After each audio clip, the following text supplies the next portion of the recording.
వాయసరాజు అనేక వేల సంవత్సరాల కిందట అవంతి దేశాన్ని అనూపుడు అనే రాజు పాలిస్తుండేవాడు. ఆయన ఆస్థానంలో ఒక గొప్ప దైవజ్ఞుడు ఉండేవాడు.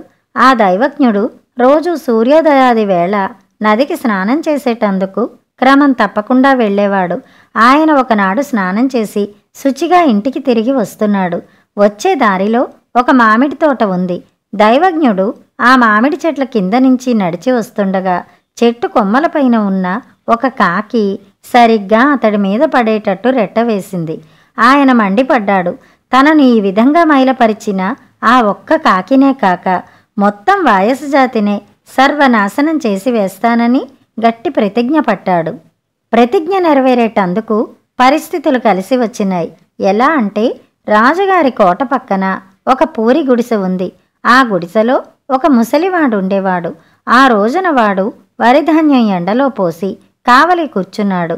మిట్ట మధ్యాహ్నం వేళ ఎండ మండిపోతున్నది. కాపలా కూర్చున్న ముసలివాడు కునికిపాట్లు పడసాగాడు. ఆ పక్కనే మేస్తున్న ఒక గాడిద ముసలివాడు అలా ఆదమరిచి ఉన్నప్పుడల్లా ధాన్యం మీద పడి బొక్కుతూ వచ్చింది. 2-3 సార్లు గాడిదను అదిలించి చూశాడు. కానీ అది అక్కడి నుంచి పోలేదు. ఇక ఇది పని కాదనుకుని ముసలివాడు గాడిదను పట్టుకున్నాడు. ఇంత నూనె పోసి ఒక తాటాకు తడిపాడు. గాడిద తోకకు ఆ ఆకు కట్టి నిప్పు ముట్టించాడు.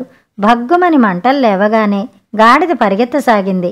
ఒళ్ళు పై తెలియని గాభరాలో అది రాజుగారి ఏనుగులశాలలో చొరబడింది. దానితో ఏనుగులశాల నిప్పంటుకుంది.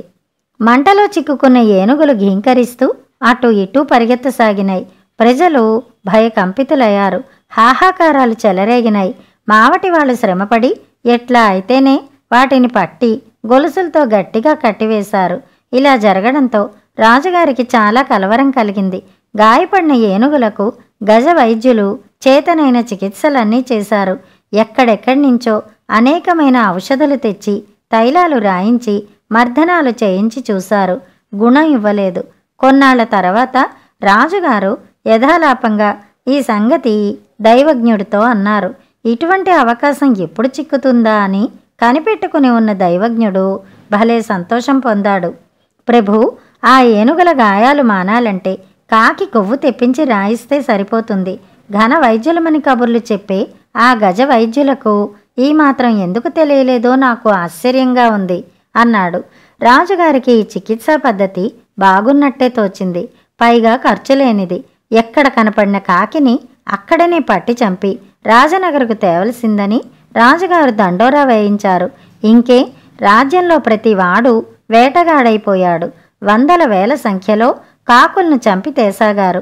రాజు సాగిస్తూ ఉన్న ఈ దురంతం ఆనాడు కాకులకు నాయకుడుగా ఉన్న వాయసరాజుకు చాలా విచారం కలిగించింది. రాజును కలుసుకోవాలని అనుకున్నాడు. వాయసరాజు ఎగిరి వెళ్ళి రాజప్రాసాదం చేరుకున్నాడు.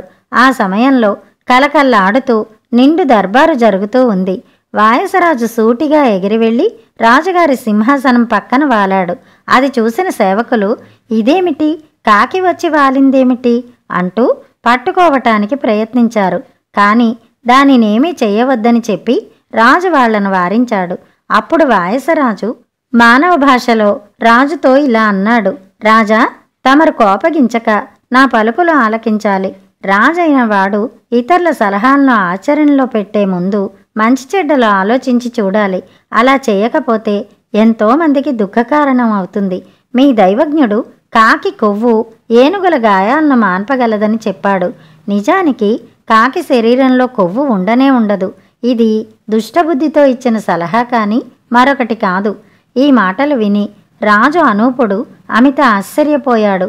కాకి శరీరంలో కొవ్వు ఉండకపోవడానికి కారణం ఏమిటి అని వాయసరాజును ప్రశ్నించాడు. అందుకు వాయసరాజు, మానవలోకమే దానికి శత్రువు కాగా మరణ భయంతో ఎల్లప్పుడూ మగ్గిపోయే కాకికి కొవ్వు ఎలా పడుతుంది ప్రభు అని ఎదురు ప్రశ్న వేశాడు. దీనితో రాజుకు సత్యం తెలిసిపోయింది. కాకులను చంపరాదని శాసించాడు. దుష్టబుద్ధితో తన చేత పాపకార్యం చేయించిన దైవజ్ఞుణ్ణి ఆ పదవి నుంచి తొలగించి వేశాడు. ఆనాటి నుంచి రోజుకు 2 పుట్ల ధాన్యం కాకులకు ఆహారంగా చల్లవలసిందని ధాన్యాగారాధిపతికి ఉత్తర్వు జారీ చేశాడు. కథ సమాప్తం. హింస. అడవి పక్కన ఉన్న ఒక చిన్న గ్రామంలో నివసించే ఒక రైతు సాయంకాలం వరకు తన పొలంలో పనిచేసి ఇంటికి తిరిగి వస్తున్నాడు. దారి పక్కన ఒక చోట అతడికి పెద్దగా పులి గాండ్రించిన శబ్దం వినిపించింది. అతడు తల తిప్పి చూశాడు. 4-5 అడుగుల దూరంలో 2 చెట్ల బోదెల మధ్య ఇరుక్కుపోయిన పులి ఒకటి బయటపడేందుకు ప్రయత్నిస్తూ చెవులు చిల్లులు పడేలా గాండ్రిస్తోంది. పులి ఏ క్షణంలో అయినా బోదెల మధ్య నుంచి బయటపడి తన మీదకి లంఘించవచ్చునన్న భయంతో దాన్ని అలా బందీగా ఉన్నప్పుడే చంపడం క్షేమమనుకుని రైతు వేగంగా దాని దగ్గరికి పోయి చేతిలో ఉన్న పదునైన కొడవల్ని కింద పెట్టి 2 చేతులతో దాని వెనక కాళ్ళు లాగి పట్టుకున్నాడు.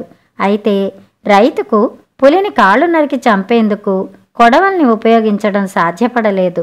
పులి బలంగా కాళ్లను అతని పట్టు నుంచి విడిపించుకునేందుకు గింజుకోసాగింది.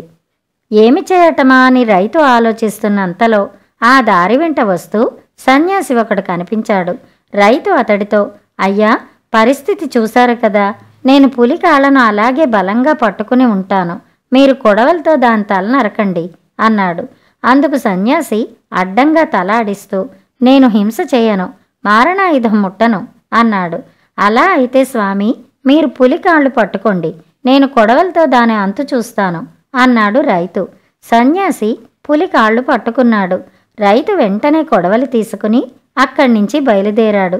అది చూసి సన్యాసి నివ్వెరపోతూ, వెళ్ళిపోతున్నావే, పులి మాటేమిటి అన్నాడు. దానికి రైతు, స్వామి, మీ మాటలు విన్నాక నాకు హింస పట్ల విరక్తి కలిగింది. ఇప్పుడు నేను పులిని చంపడం అంటే దాన్ని కదలకుండా పట్టుకున్న మీరు ఆ పాపంలో పాలు పంచుకోవలసి వస్తుంది. అది నాకిష్టం లేదు అంటూ తన గ్రామం కేసి బయలుదేరాడు. కథ సమాప్తం. కథలు కంచికి, మనం ఇంటికి.